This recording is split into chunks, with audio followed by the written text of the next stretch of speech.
What is CAN arbitration? Let's figure out answer to this question in our today's video. Hello everyone, welcome to Link Frequency and I'm Aishwarya Pattar. This video is part of a course that is Introduction to AutoSAR. So without any further delay, let's get started.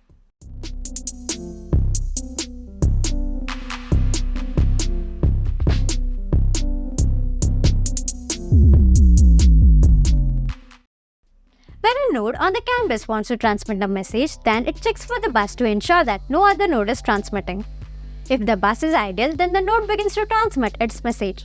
However, if multiple nodes try to transmit their message simultaneously, then a process called CAN arbitration occurs to determine which message has a highest priority. And based on that priority, the message gets to transmit first. When two or more nodes start transmitting at the same time, then the bus access conflict is resolved by bitwise arbitration using the identifier. In short, you can say that arbitration is a process by which different nodes on the bus compete for access to transmit their message based on their CAN IDs. Arbitration relies on wired AND logic where dominant state, that is logical 0, always takes priority over the recessive state, that is logical 1. This mechanism ensures that the node with the lowest identifier value has the highest priority and dominates the bus as well as gets access to the bus to transmit its message first. Now, let's understand arbitration with the help of an example. Well, I hope my screen is visible now. Let's consider there are two nodes, that is node A with CAN identifier 13 and node B with CAN identifier value 11. Now let's see which one will gain the bus access. The binary equivalent of both CAN ID 13 and CAN ID 11 are shown in the table. Firstly, let's consider that CAN ID 13 wants to transmit a message and even at the same time CAN ID 11 also wants to transmit a message simultaneously. Then, both nodes initiate the arbitration process by comparing their CAN ID values. During the arbitration process, each bit of the CAN ID is compared starting from the most significant bit, that is MSB, to least significant bit, that is LSB. For our reference purpose, the screen also has the indication for MSB and LSB. Here the MSB is at location 7 and LSB is at location 0 and it is also highlighted on the screen. The arbitration process begins with comparison of the MSB bit. Here on screen you can see that the MSB bit is at location 7. So what happens now is node A and node B are compared with the bit position 7. Since on node A, the bit position 7 has value 0 and also on node B, the bit position 7 has value 0. So the bus state also will remain in 0. Here, 0 represents the dominant state. So you can say that the bus remains in the dominant state. Moving ahead, let's look at the location 6. At 6th bit position, node A is having value 0 and node B is also having value 0.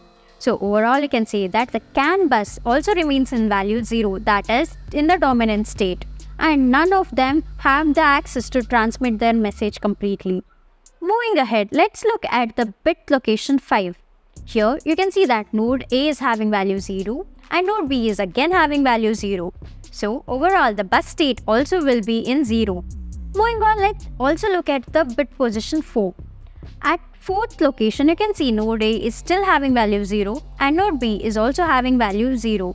At this location, since both of them are 0, the bus also will remain in the 0th state, that is the dominant state. Going further, let's look at the location 3rd bit. Here, you can see there's a difference, that is node A is having value 1 and node B is also having value 1.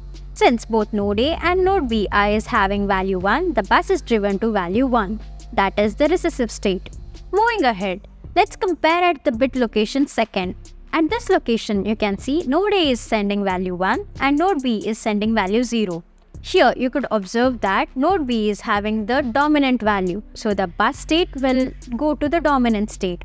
Hence, node B wins the arbitration and gains access to the bus and also proceeds to transmit its message. Once the transmission of node B with CAN ID value 11 is completed, the bus becomes ideal again.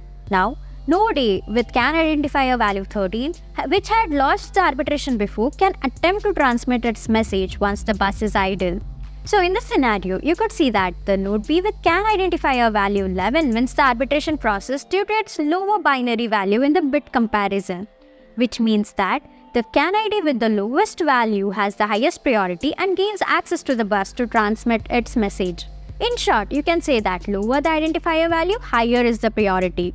This is the reason why all critical safety messages have the lower identifier value in order to have the immediate action. So this video was all about understanding the CAN arbitration with the help of a simple example.